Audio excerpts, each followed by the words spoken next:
al doctor Ariel Guarnieri, que es investigador independiente del CONICET. Trabaja en el CIMEC, que es en Santa Fe, el Centro Internacional de Métodos Computacionales, y además es profesor de nanotecnología en la carrera de bioingeniería en Oro Verde, en la Universidad Nacional de Entre Ríos, y es fundador y presidente de InValve Sociedad Anónima. Al mismo tiempo es también consultor de empresas de tecnología médica en oftalmología. Y nos va a hablar de esta válvula inteligente para el glaucoma, que realmente puede ser un gran éxito global y un éxito global made in Argentina. Adelante, Ariel, y muchísimas gracias por venir a este seminario. Bueno, muchas gracias Juan y a todos los presentes también por la invitación. Compartir ahora la pantalla.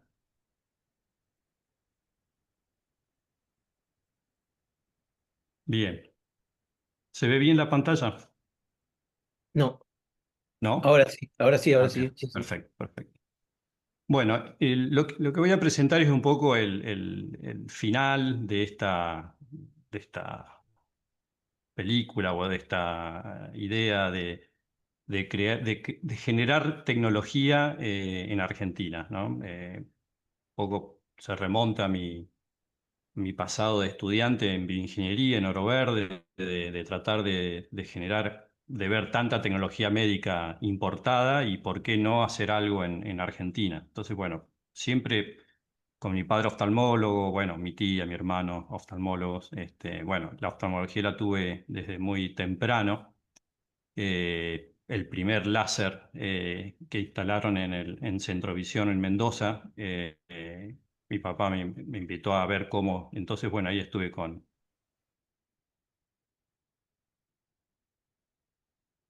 Ay, ¿qué pasó? Eh, Sí, parece que se congeló.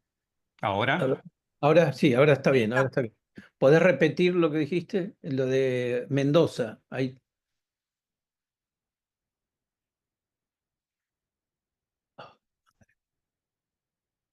Hola.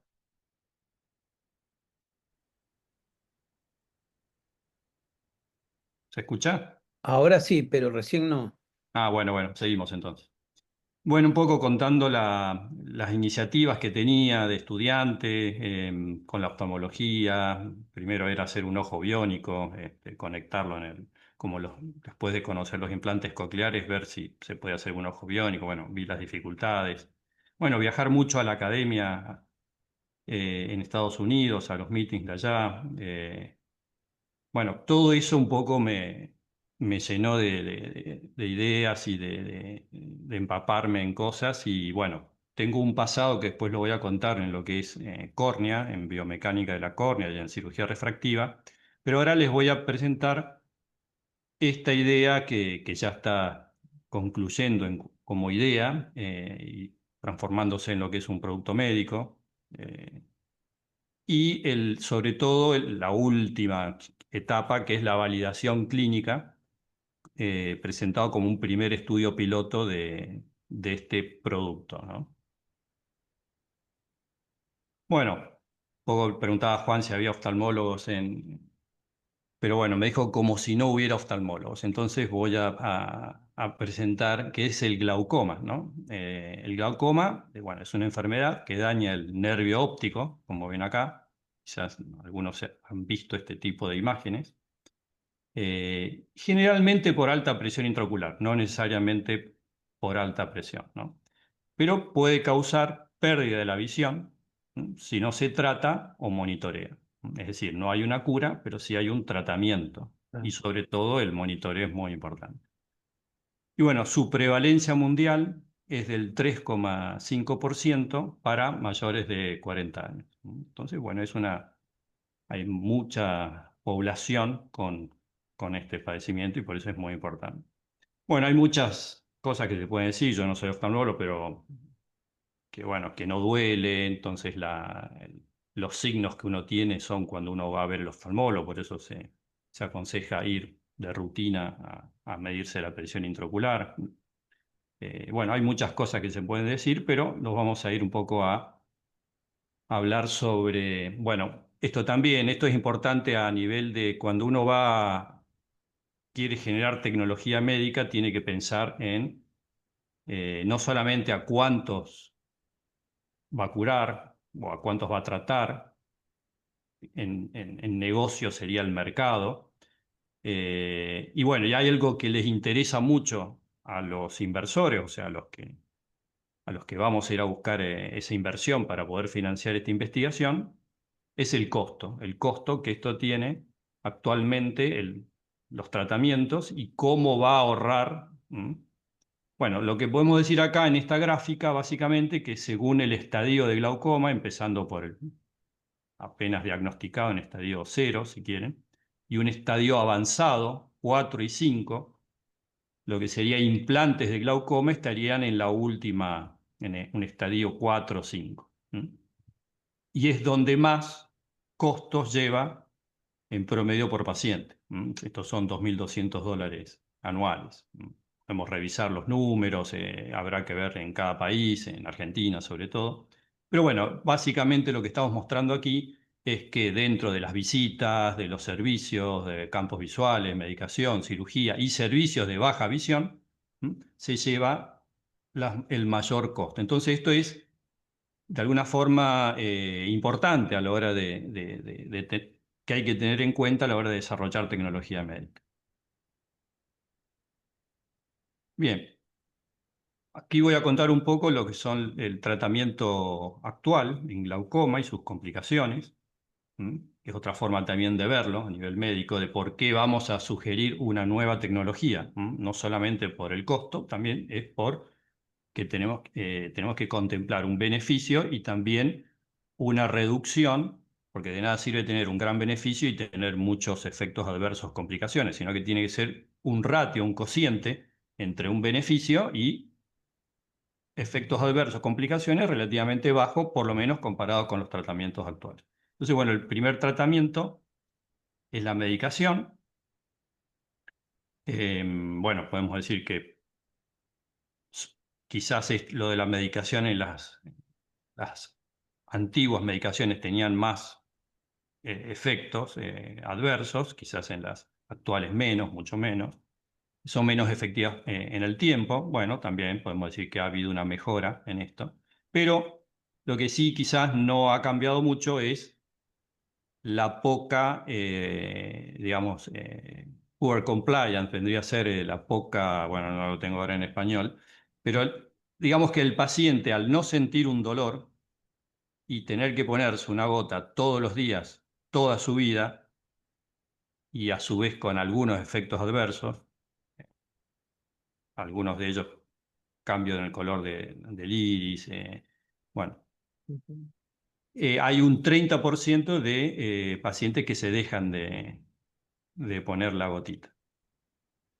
Y a su vez también hay otros problemas. Por ejemplo, tengo un colega es el encargado del CCT, CONICET en Santa Fe, que en la pandemia, bueno, él tiene glaucoma y se ponía las gotas todos los días. Y como hacía tratamiento, o sea, como en la pandemia hacía trabajos de jardinería, entonces, bueno, quizás estaba con más dolores lumbares, más cansado, entonces empezó a ponerse la gotita acostado en vez de parado, o como le habían recomendado. Entonces, cuando va a la siguiente visita, a los 2 meses, 3 meses, creo que cuando pudo ir, la presión la tenía altísima, altísima. Y bueno, la causa había sido que la dosis que iba recibiendo acostado era menor, mucho menor que la que tendría que ver. Entonces, bueno, hay una cierta problemática con el tema de la medicación en el largo plazo. Bueno, otro tratamiento que cuando la medicación no es eficiente, yo esto lo cuento rápido, hay seguramente un oftalmólogo lo va a contar mejor, sobre todo me va a decir, bueno, no siempre es así, bueno, hay algunos casos, pero bueno, a grosso modo podemos decir que después de la medicación, el siguiente paso podría ser la cirugía láser. Hay múltiples cirugías actualmente muy novedosas, pero bueno, un clásico es la cirugía láser, pero algunos de los problemas que tenían, sobre todo los anteriores, actualmente han mejorado un poco, que es las pocas veces que podían tratarse cada ojo. Tenía altas tasas de falla, ahora menos. Bueno, este numerito es el número de procedimientos en el mundo por año que se hacían la última década.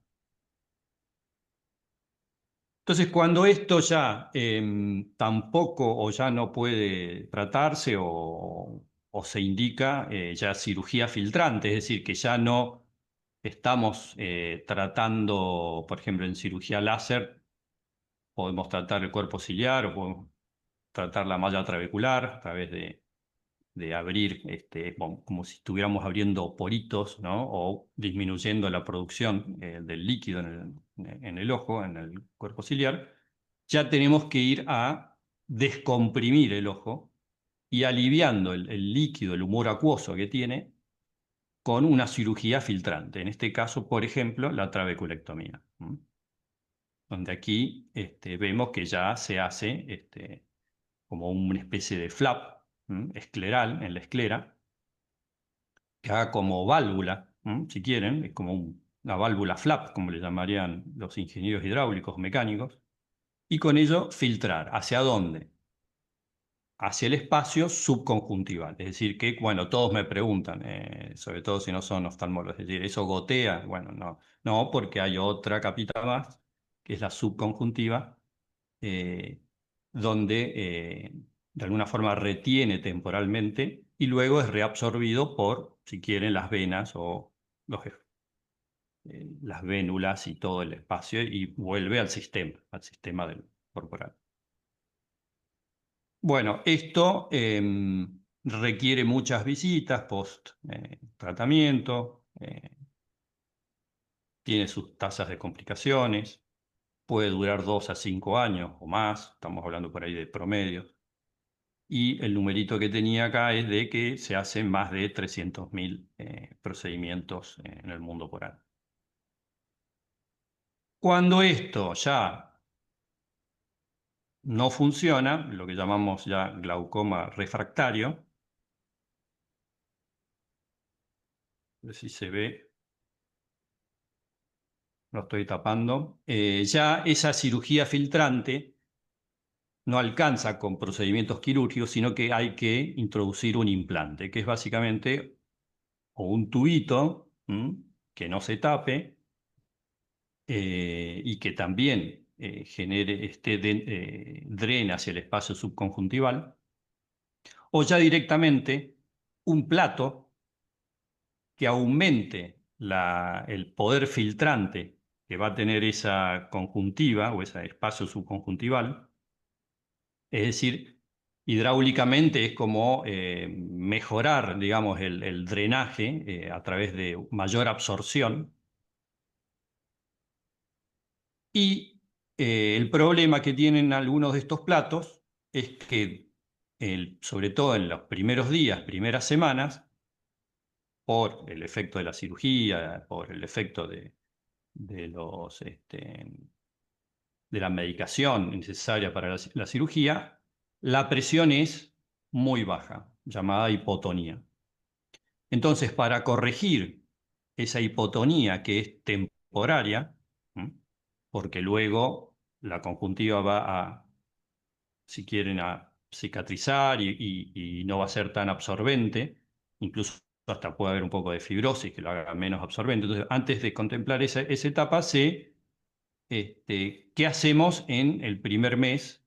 Entonces, bueno, con los platos y tubos se hace una ligadura que a las ciertas X semana, la segunda, tercera semana, se desliga para que una vez superada la hipotonía ya drene con el plato el cual fue diseñado. Que puede haber distintos tamaños de platos, según si es pediátrico. ¿Sí? Pero también hay otro tipo de implante similar al que tiene tubo y plato, pero que además tiene una válvula. Es decir, no se necesitaría ligar temporariamente y luego recurrir a otra intervención para desligar el tubo, sino que directamente la válvula funciona, es una válvula pasiva, es decir, es como un flap, de alguna forma como el flap escleral de la trabeculectomía, pero de un plástico, de un material, un polímero, que tiene una resistencia, los ingenieros le llamamos así, o como una rigidez al flujo o una resistencia al flujo, resistencia hidráulica, mayor eh, para baja presión y luego para más presión tiene menos resistencia hidráulica. Entonces hace una especie de, como una J, es decir, cuando necesitamos, cuando hay baja presión, tiene mayor resistencia y cuando hay más presión, disminuye la resistencia. Entonces hay mayor caudal. Ese es el funcionamiento y es la única válvula que hay en el mercado de AMED. Como ven ahí la imagen, los tamaños son grandes, ¿no? Es decir, están entre los músculos oculares, y eso también tiene sus complicaciones. Entonces, bueno, ahí es donde en algunos de estos varios congresos que fui, y bueno, empapándome, y sobre todo luego de mi etapa de cirugía refractiva o de córnea, tratando de ver dónde puede haber algún dispositivo que un bioingeniero pueda idear. Cuando vi estos implantes, ¿no?, tan toscos, si quieren, eran en la década del 90, grandes y que hacía años que estaban y que no había nada mejor, dije, algo hay que hacer para hacerlos más chiquitos, por lo menos, ¿sí?, que sean menos invasivos, porque parte de los problemas es el tamaño que tiene, el movimiento, la inercia, la masa esa con los movimientos oculares todo el tiempo generan problemas, molestias, y a su vez los métodos de fabricación de esa válvula yo los veía muy rudimentarios. Hablé con el señor Ahmed varias veces, nunca me mostró los implantes, o sea, cuando vio que era en la academia, ¿no?, cuando vio que era bioingeniero, no ocultaba todo. Bueno, era algo interesante las visitas a los booths, digamos, de la academia y hablar con los fabricantes, en algunos casos. Bueno, entonces me dio mucha desconfianza en este implante, pero bueno, evidentemente funciona, no, simplemente una cuestión casi estética de ingeniero. Entonces un poco le estoy contando por qué sale la idea.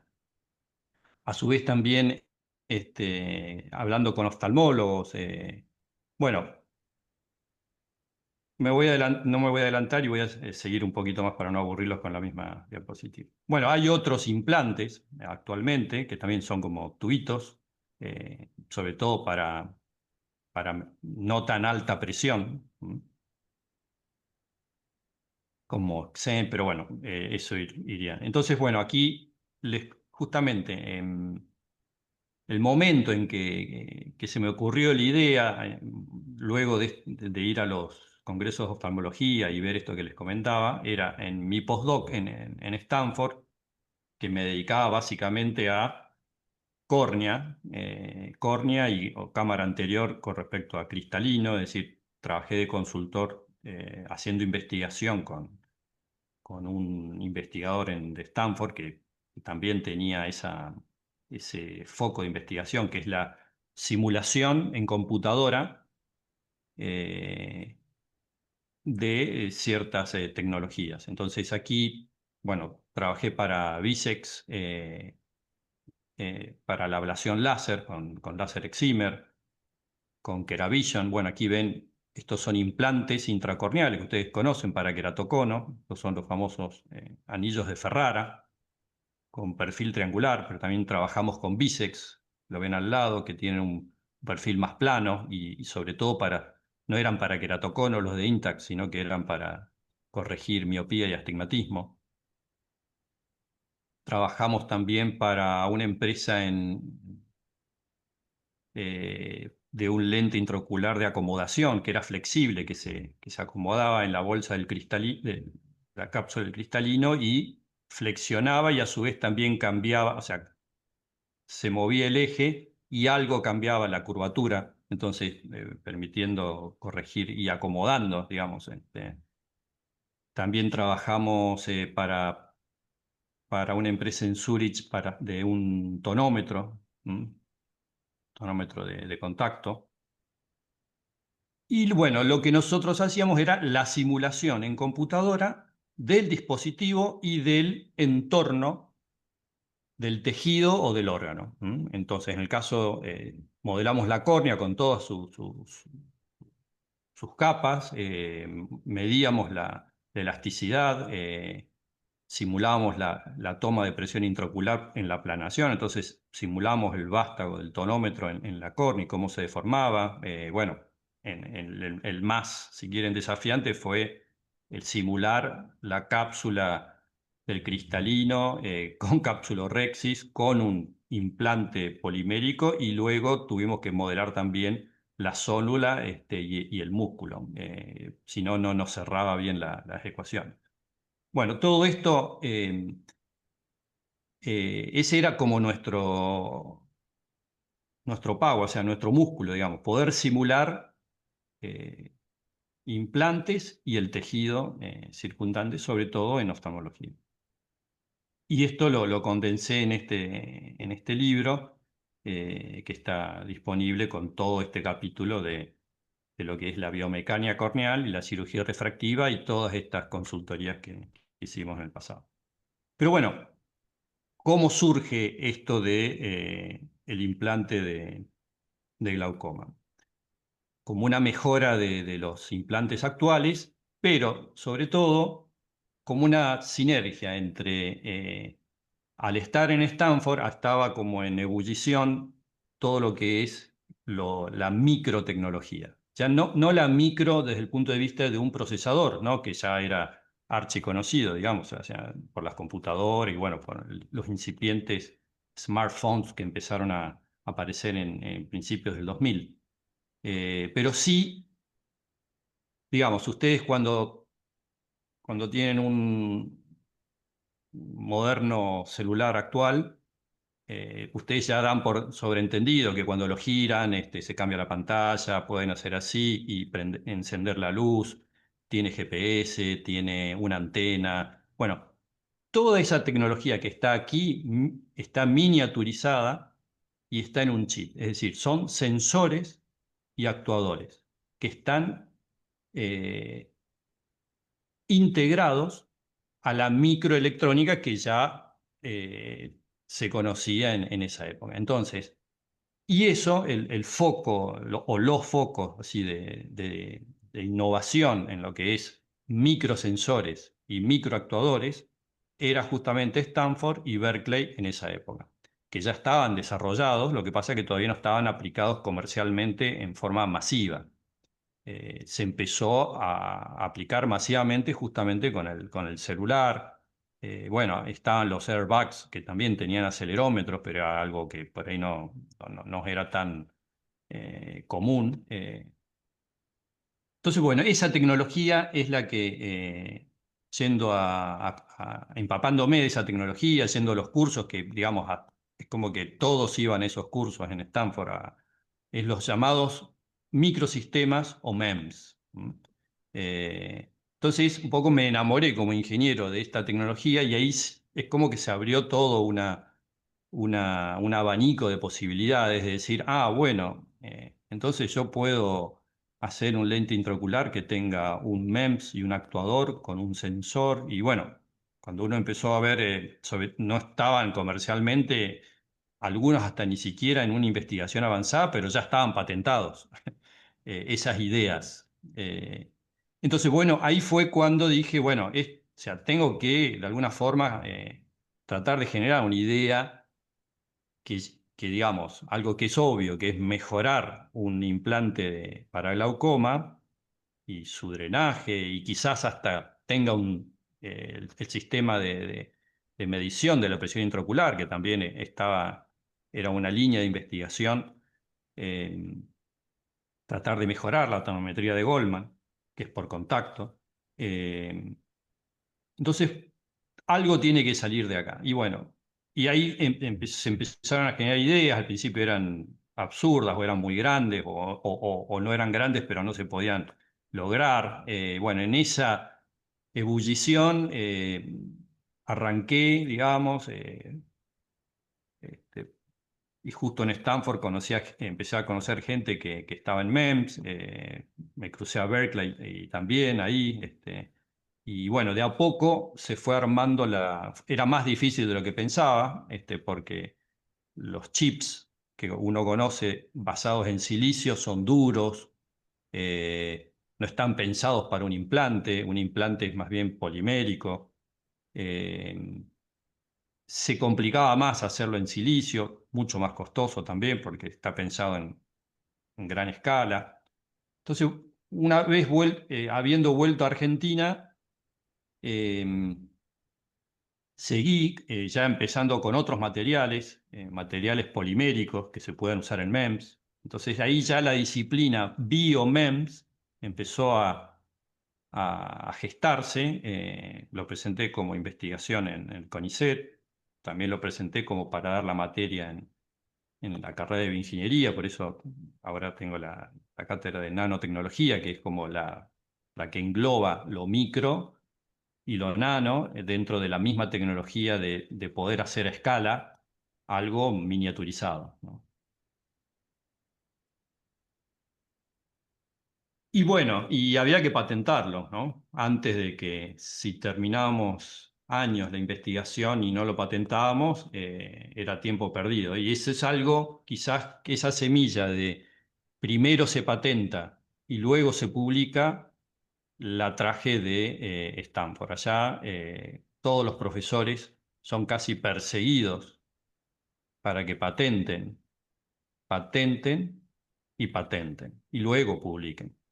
Entonces está la oficina de vinculación tecnológica que literalmente los persigue. ¿Por qué? Porque es tentador o son tentados los profesores de Stanford por las empresas a patentar con la empresa, les dan un dinerillo y bueno, y ahí quedan ahí y no meten a la universidad encima. Entonces, por eso, digamos, la gestión de vinculación tiene que ser como muy, casi como una AFIP, un ARCA, ¿no? Es decir, che, vos tenés una idea, la hiciste, la pensaste en la oficina, la tenés que patentar. Vamos a ser generosos con vos, pero la tenés que patentar con la universidad. Bueno, en este caso yo no tenía ni plata ni una empresa que me entusiasmara con un dinerillo. Pero salió un ANR con ICET, en el cual había $10.000 para patentar internacionalmente. Y dije, listo. Si bien la idea no la había hecho en el CONICET, pero no pasa nada. Dije, si está la plata, no hay problema. Arreglamos con el CONICET y por eso se pudo patentar la primer tanda de patentes del 2007. Fue un camino bastante largo. No tenía ChatGPT, me hubiera servido muchísimo para muchas de las cláusulas que hay. Hoy, bueno, voy a contar la segunda patente que casi no me cuesta nada y les doy todo servido a la oficina de patentes con ChatGPT. Pero bueno, en esa época no lo tenía. Pero sí tenía un libro que se llamaba Patent It Yourself. Y bueno, era casi como ChatGPT, pero había que leerlo, y costaba un poquito más, pero bueno, para nosotros que leemos no nos dificulta. Entonces salió esta primera patente y se pudo pagar tanto en Argentina como en el resto del mundo, sobre todo en los países principales que uno piensa vender, que es en Estados Unidos, algunos países de Europa, Alemania, Francia, Inglaterra, España, Canadá, que es un lindo mercado, y Japón. La más dificultosa es Japón por la traducción, y bueno, ahí hay algo que no llego a entender. Bien, esta patente luego de varias idas y venidas, es decir, siempre lo cuento, las patentes se miden por reivindicaciones, los claims. mientras más reivindicaciones, como más fuerte la patente, más cosas uno tiene para defender. De 20 reivindicaciones que había presentado, solo habían quedado en la primera revisión 3. O sea, una patente inútil casi, digamos, porque a lo mejor, no sé, eran detalles accesorios. Entonces, bueno, me desanimé, justo me agarró en pleno enero, de vacaciones, en la playa, y había que contestar en una semana, y no tenía ChatGPT. Entonces, ¿qué hago? Bueno, voy a mi manualcito de Patent It Yourself y dice, bueno, no te desanimes porque es típico que la primera vez te pegan con todo a ver cómo respondes. Y bueno, hice una por una, les di una respuesta y bueno, rescaté 19 después de esa.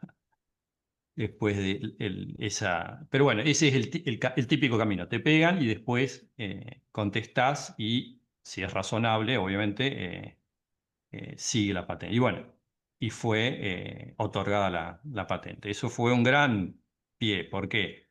Porque no iba a poder conseguir luego una inversión sin una patente. ¿Mm? Es clave tener la patente, porque el inversor que es de riesgo, luego necesita tener casi como el monopolio, y el monopolio lo tenés con la patente, es la única forma, por lo menos en ese nicho o sub-nicho. Bueno, entonces, pero bueno, ¿qué era la idea? ¿Mm? ¿En qué consistía esta idea? En una, bueno, como ven acá, sigue siendo una válvula, o tiene un plato, tiene un tubito y drena para aliviar la presión alta en glaucoma. Lo que sí incorporamos es que sea, además del tamaño micro, es que en la primer patente esa válvula es activa.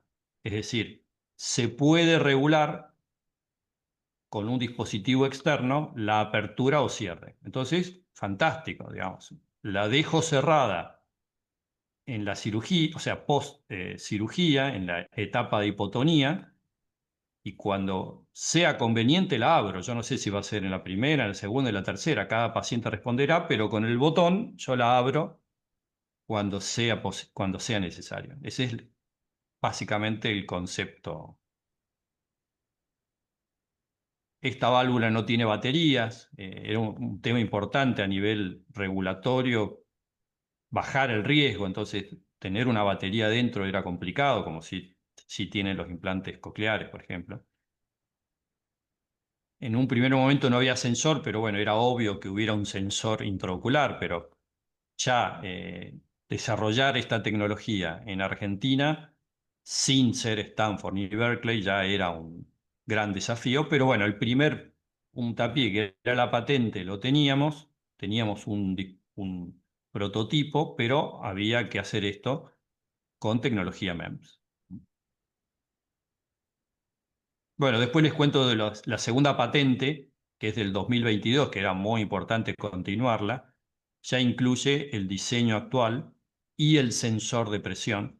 Y también incluye un diseño que no necesariamente tiene la válvula que ser activa, sino que combina válvula pasiva o activa con sensor de presión intraocular. Bueno, ¿cuáles son las ventajas? Bueno, optimizar el caudal o el flujo o la presión, básicamente. Y reducir también el riesgo de fibrosis. ¿Por qué? Porque, bueno, evito también las sobrepresiones que van a ocurrir cuando y entre el primero y tercer mes, donde la conjuntiva todavía no está muy absorbente, ahí hay un pico de presión que también es importante reducirlo. Entonces, tener una válvula activa o una válvula... bueno, después otro tema es la válvula pasiva de bajo riesgo, pero que también tenga el flujo optimizado. Eso sí, quizás es otra charlita. Pero bueno, básicamente lo que ustedes ven aquí es el contorno de la válvula. Esta válvula tiene 6 milímetros de ancho. Y de espesor tiene medio milímetro. Y en esta superficie, ¿qué tenemos? Bueno, tenemos la cánula, o sea, el tubito, tenemos el sensor de presión, que es este círculo que está aquí, que se conecta con una antena cuadrada, espiral, para transmitir el valor de presión. Este sería el MEMS, sería este, un microsensor, y este sería una microantena, porque esta antena es muy chiquitita también y muy delgadita. Y luego, el tubo tiene un conducto, un microconducto, una microfluídica, donde llega a la válvula o a la microválvula, que es una válvula tipo flap con una tobera. ¿Cuál es la diferencia con la de AMED? Y bueno, que esto es una microválvula, tiene menores dimensiones, pero tiene las mismas, o sea, las mismas o intentamos que sea mejor performance hidráulico, es decir, que justamente evite, no solamente que puede ser actuada, en el caso, en este primer implante IM-Valve SP, perdón, no es actuada, sino que es la que incluye el sensor. ¿Por qué? Por el camino regulatorio. Es decir, ya demoró mucho así, porque es nuevo, porque tiene un sensor, porque tiene una antena, porque tiene un dispositivo externo electromagnético. Entonces, tuvimos que hacer un montón de ensayos como si fuera un implante coclear. Si hubiera tenido un elemento activo, nos hubiera dado mucho más riesgo y nos hubiera dado mucho más tiempo. Entonces el primer implante es SP de pasivo con sensor. Entonces, este flap, si quieren, es con la idea similar a la de AMED, que también hay como una especie de flap, pero micro, más reducido y con una tecnología de fabricación mucho más precisa que la de AMED, justamente porque nos usamos metodología de MEMS. Lo mismo con el sensor de presión. Tiene todos los estándares de un sensor de alta precisión. Bueno, el tamaño lo hace mínimamente invasivo, es decir, debido a la tecnología de microescala, y por lo tanto, menor trauma quirúrgico obtendríamos. Entonces, básicamente lo que hace el paciente para medirse la presión, lo vamos a ver, es este dispositivo externo. Con este cable tiene otra antena que se apoya sobre el párpado y se alinea con la antena interna del implante. Y así es la forma que tenemos de medir la presión sin energía dentro del implante. Es decir, en realidad la energía la transmite el dispositivo externo, es como que entra en sintonía con el interno y cambia la frecuencia, y ese cambio de frecuencia es proporcional al valor de presión.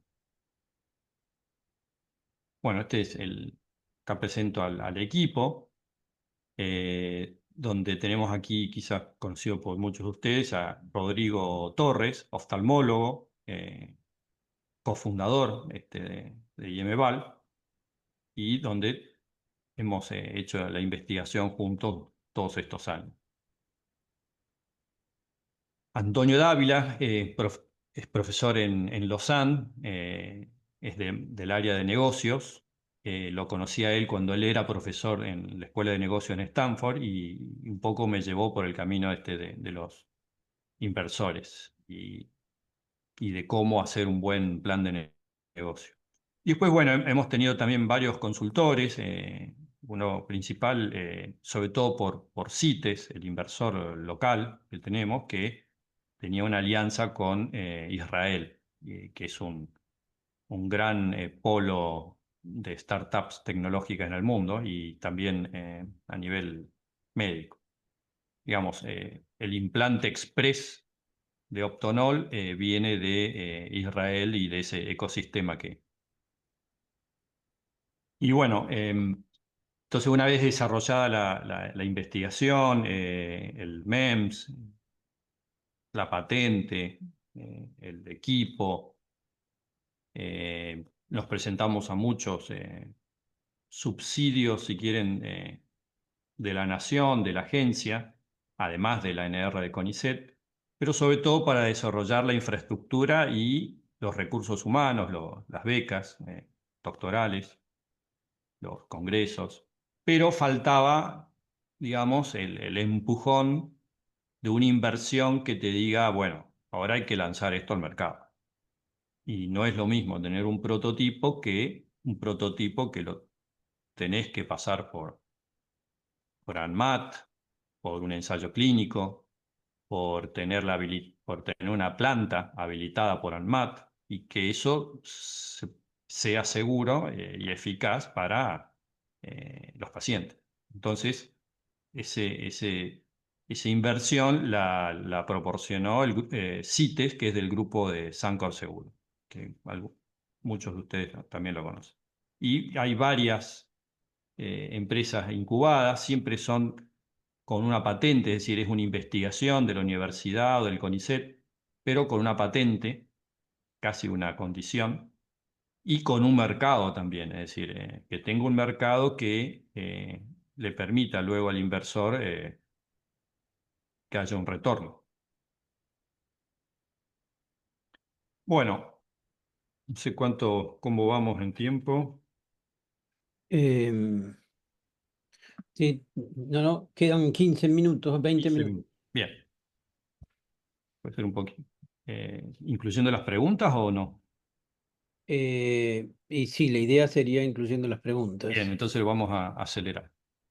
Bueno, esto es una condición, era hacer para la etapa regulatoria y la validación clínica es una validación preclínica. Entonces hicimos un ensayo en conejos, como lo pide la guía de implantes de drenaje de la FDA, 6 conejos.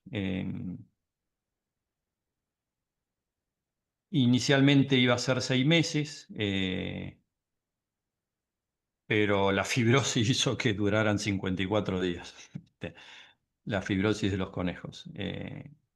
Entonces, bueno, esto nos ayudó a muchas cosas, a cerrar, digamos, nos dio un hito de pasar de lo que sería investigación básica a, si quieren, dentro del eslabón de la translacional, ¿no? Entonces aquí combinamos desde la primer cirugía del implante, que tenía, en este caso era un implante activo, no tenía sensor. Medimos a nivel regulatorio, es importante, si vas a usar una antena, tenés que medir el SAR, o sea, la absorción de calor. Entonces sometimos a los conejos 1 hora con la antena funcionando. A su vez, correlacionamos o verificamos los modelos computacionales que teníamos, tanto hidráulicos como electromagnéticos y como de calor.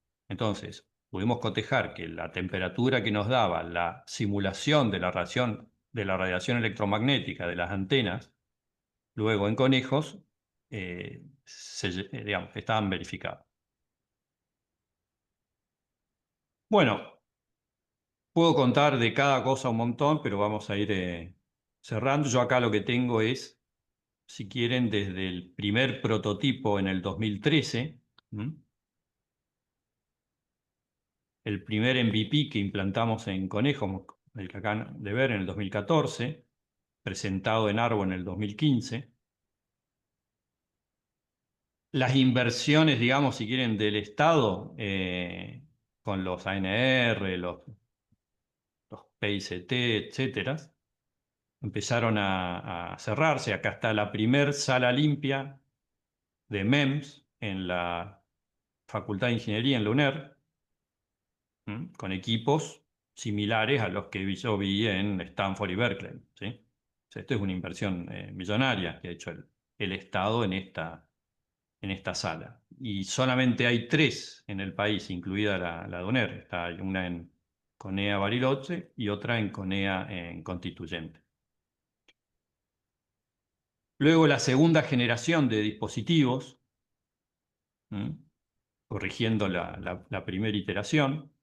Y luego empezar la etapa regulatoria con la inversión de CITES, que eso implicaba tener una planta de fabricación, o sea, la sala limpia era un hito, pero a su vez esa sala tenía que tener normas de buenas prácticas de fabricación, como las que ANMAT habilita. Y nos guiamos por una norma internacional porque la idea era justamente no solamente el mercado es Argentina, sino que es también Europa y Estados Unidos. Entonces la ISO 13485 es la norma que, digamos que rige este tipo de establecimientos de fabricación de dispositivos médicos. Luego superar el preclínico, que se nos apruebe el preclínico, y también, una vez aprobado, el ensayo clínico, que es el que desde bueno, un poco por la pandemia y un poco también por algo nuevo en la ANMAT, es decir, no es común que la ANMAT reciba en tecnología médica un fase 1, si quieren, con preclínicos y con tanta tecnología, si quieren, multifísica, donde tiene que haber calor, electromagnetismo, hidráulica, biocompatibilidad. Digamos, un desafío comparable al de un marcapasos o un implante coclear, es decir.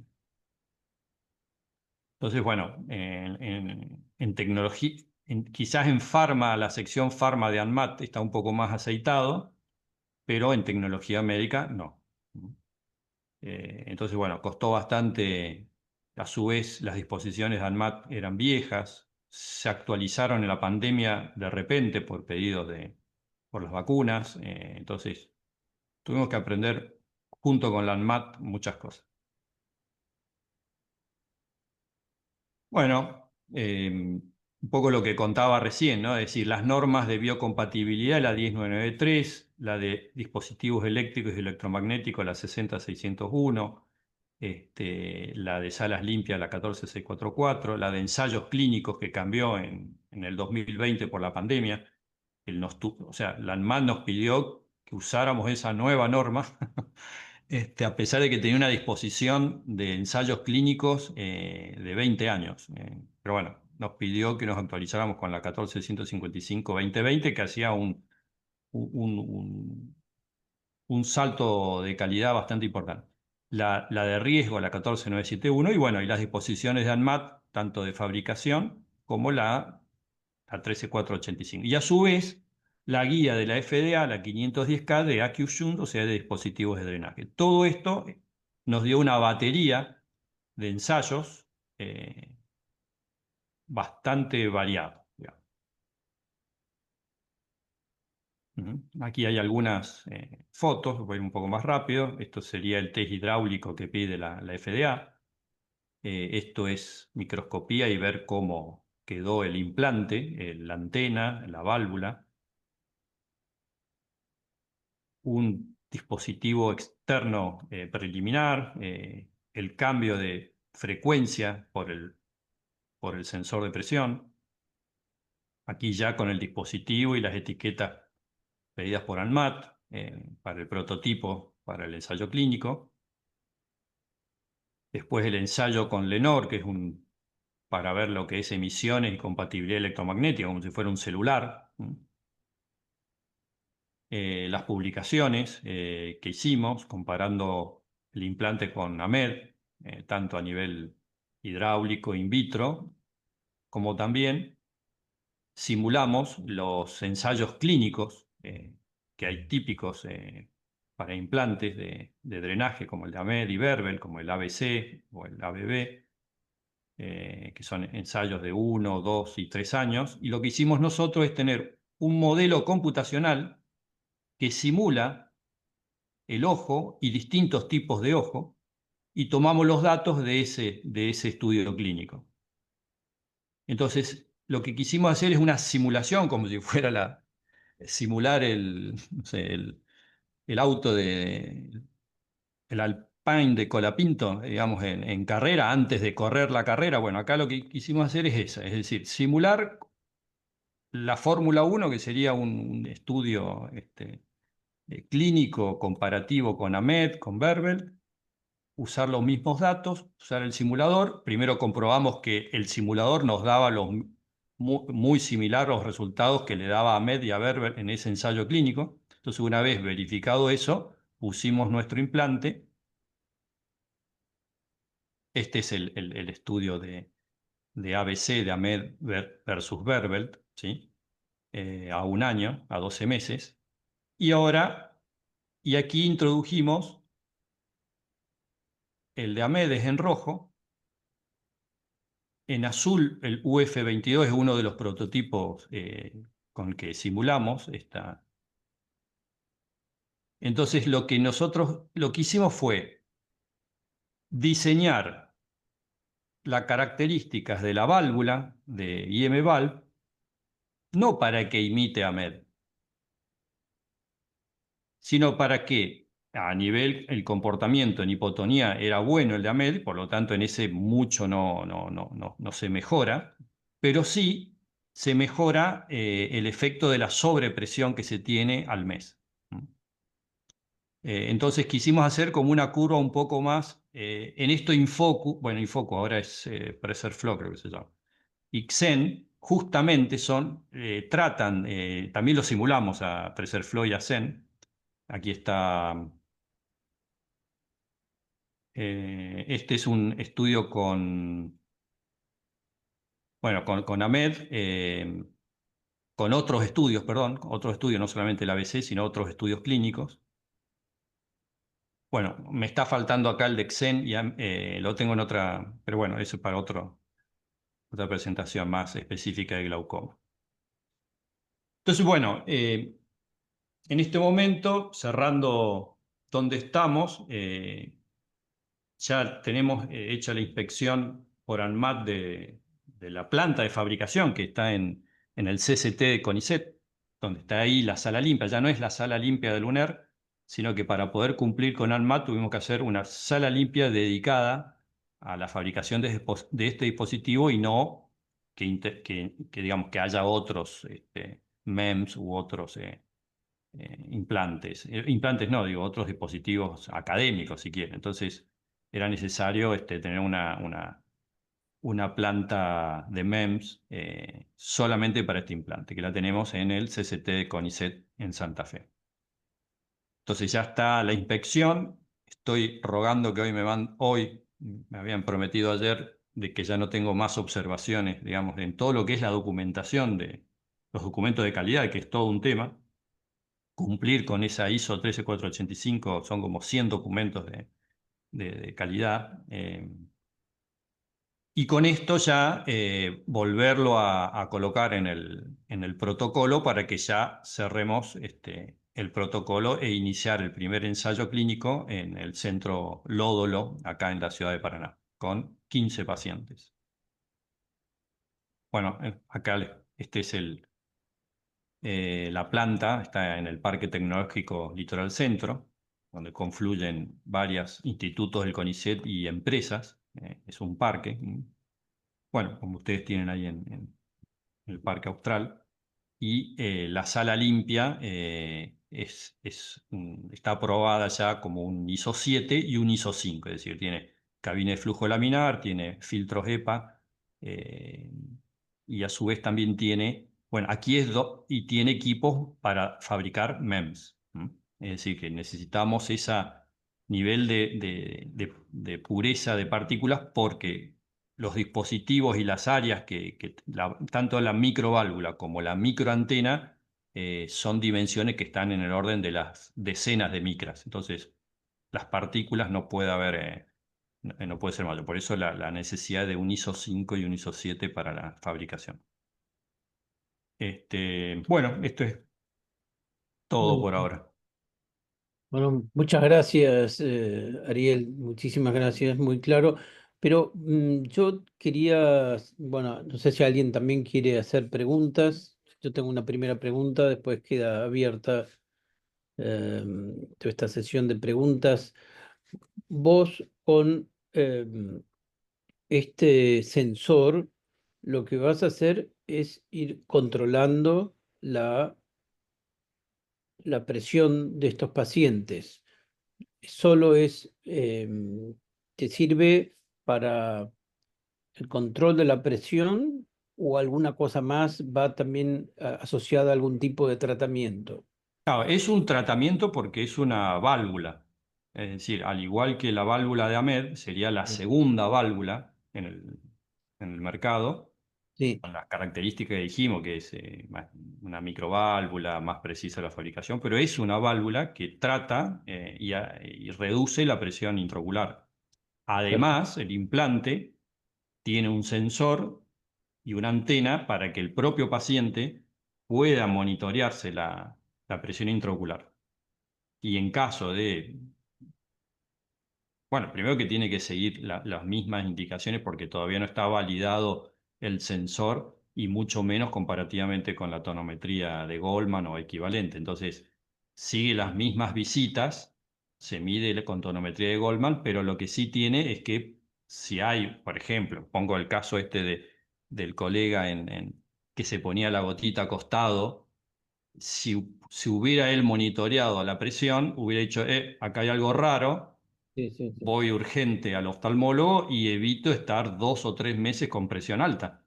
Claro, Incluso claro, estoy en foros de pacientes con glaucoma y hay muchos que piden si se pueden monitorear la presión intraocular, que hay dispositivos que son solamente para monitorear la presión intraocular, pero bueno, claro. esto está en Y el mismo. Está dentro del mismo implante y está directamente midiendo la presión dentro de la cámara anterior. No es a través de un mecanismo de aplanación indirecto, por claro, ejemplo. claro, claro, exactamente, directamente. Em, yo, bueno, veo bastantes pacientes diabéticos.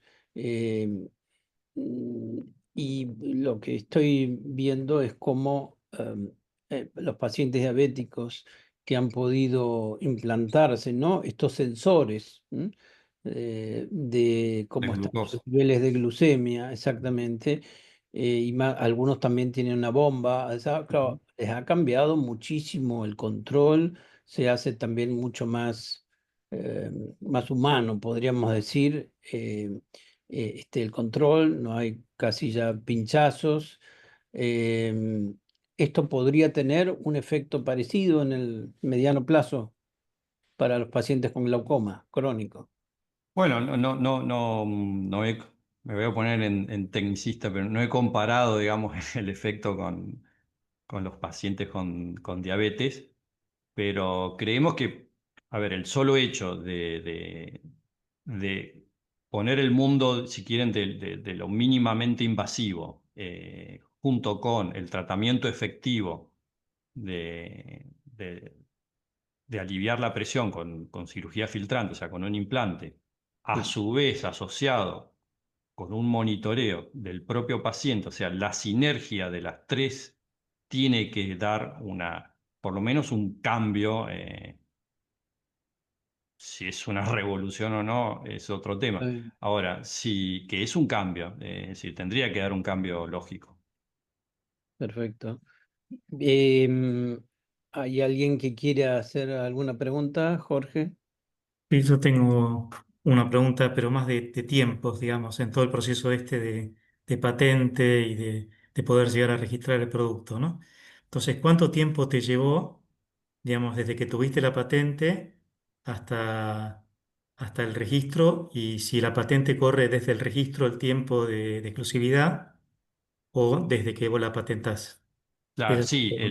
la patente está, la fecha es 2007, Ok, así entonces que ahí son 20 años, 20 me años. quedan pocos años para la primer patente, por eso la necesidad de la Es la segunda segunda. patente y así hacer todo digamos, una familia de patentes, Claro, digamos, la primera patente es la académica, pero la empresa necesita reforzarse Mm. con muchas patentes y es casi todo como una muralla que se va haciendo de propiedad intelectual. Y eso es el que nos hayan ya otorgado la segunda patente, por lo menos en Argentina recientemente, y estamos peleándola con Europa, sobre todo por las razones de no obviedad, no de originalidad, pero sí de obviedad, como diciendo, pero pará, si no es obvio que le pongas un sensor, no es obvio que le pongas, bueno, el desafío de hacer patentes sobre la patente base es esa, ¿no? De no caer en la obviedad, pero lo hacen, hay que aprender a hacerlo, porque las empresas lo hacen y uno ve las patentes y dice, pero ¿cómo le otorgaron esta patente si ya había hecho antes 10 iguales? Bueno, hay que aprender. Y bueno, y el tiempo de desarrollo fue muchísimo, yo siempre digo, digamos, porque es como que me propuse hacer la sala MEMS, los doctorandos en el CONICET, que yo les decía, no, hagamos esto, no, quiero publicar. No, pero pará, si publicás, no lo podemos patentar. Sí, bueno, pero yo quiero estar en CONICET después, quiero ingresar a carrera. Bueno, esa lucha fue bastante complicada. Supuestamente podés publicar cuando ya tenés la patente provisional, ¿no? Cuando la Sí, mandaste a la sí, provisional. pero a su vez cada estudiante de doctorado quiere tener sus ideas, o sea, Mm. quiere ser original, obviamente, además en la tesis. Y además yo los inspiré justamente para eso. Entonces ya quieren, cada uno quería hacer una cosa distinta y bueno, era una lucha entre funcionemos como empresa o Claro. funcionemos como un laboratorio de CONICET. No da, digamos. Creo que claramente hay que hacer como hacen en Estados Unidos, ¿no? Es decir, el CONICET es para la investigación básica y rápido se tiene que trasladar a algo con empresa, porque si no, no se hace eterno. Realmente la empresa y que deberle plata a alguien es un motor, ¿no? que te mueve, por lo menos humanamente. Y bueno, después la ANMAT es otro capítulo, digamos. Justamente la recomendación era no ir a FDA, que es más complicado, porque ANMAT sería más fácil. Bueno, no ocurrió y es mucho peor que ir a la FDA. Ah, sí. Muchísimo peor. Bueno, No sé si hay eh, alguien normal, pero bueno, ya no me no, no, importa. no, no. Bueno, Ya no me pero importa nada, ya estoy. es la realidad. Sí. Y otra pregunta que tengo es, ustedes hicieron todas las pruebas, preclínicos, clínicos, Clínicos no, ¿cuándo porque hasta que empezaron? ANMAT no nos, Ok, digamos, hasta que no nos habilite, o sea, es importante, ¿por qué? Porque generalmente la investigación clínica que se hace en Argentina es de una fábrica que está en bien. otro país ya aprobada ya habilitada. Incluso en un momento me tentaron, no, tenés que ir a República Dominicana con el doctor Tanto, que fue el y que hizo el estudio clínico de PreserFlow, de Infocus en su momento. Y bueno, yo averigüé, Puerto Rico, República Dominicana, en todos te piden la habilitación del país de origen. O sea, no es que vos podés ir a cualquier lado, tenés que tener la habilitación. Eh, y eso en un principio iba a ser otro laboratorio, una farmacéutica que nos alquile la sala limpia, pero bueno, es plata, ¿no? Es mucha plata, se va acabando y bueno, dijimos, vamos a hacer una nosotros, de paso queda, si se nos acaba la plata, por lo menos ya tenemos la planta de fabricación, tenemos la patente, tenemos el dispositivo, tenemos todo. Y que es también importante sobrevivir cuando te falta plata, digamos, que no quedarse estancado. Hay muchos de los proyectos de CITE están estancados en el caso, en la clínica, en la investigación clínica, porque en un fase uno es muy costoso, o sea, si te está financiando de tu propia. Sí. Claro. Y entonces, si vos tenés el preclínico hecho y querés avanzar, supongo que te interesa sobre todo registrarlo afuera, digamos, ¿no? Sí, sí, Entonces, sí, por eso, o sea, el primer registro potencial, o sea, lo importante es el ensayo clínico, porque con el ensayo clínico validás y ya lo podrías registrar en cualquier lugar. claro. Y además valúa la empresa, puedes conseguir inversores, sabes que el dispositivo anda, o sea, entusiasmas a la comunidad científica de la especialidad, ¿no? ¿Cuánto Y puede impactar que vos registres la molécula o el dispositivo acá en Argentina o que lo registres afuera? O sea, la FDA te lo aprueba, te lo considera si haces todo el proceso de las fases clínicas acá, la fase uno, por ejemplo. Mirá, nosotros, la estrategia es esa por una cuestión de costos, pero en realidad, ¿por qué están las ISO ahí? La ISO 13485, la guía de la FDA, la ISO 14155. Porque es lo que va, o sea, lo que le va a importar a la FDA o a la Comunidad Bien. Europea es si cumplís o no cumplís estándares. Y hoy está quizás más importante el estándar que el organismo regulatorio. Es decir, ya la FDA ya, sí, tiene sus propias disposiciones, pero ya acepta las ISO. Es decir, ya te acepta la ISO 13485, que es internacional. Ya te acepta la 14155 en vez de su propio protocolo de ensayos clínicos. Y se están armonizando a su vez entre ellos. Ujú. Entonces, el tema de la estandarización es muy importante. Y a su vez, eh, como científicos también es importante validar nuestros equipos, las calibraciones, la trazabilidad. Y bueno, es lo que realmente importa, es la buena ciencia, vamos a llamarlo así. Bien, bien, buenísimo. Muchas gracias. ¿Alguna otra pregunta?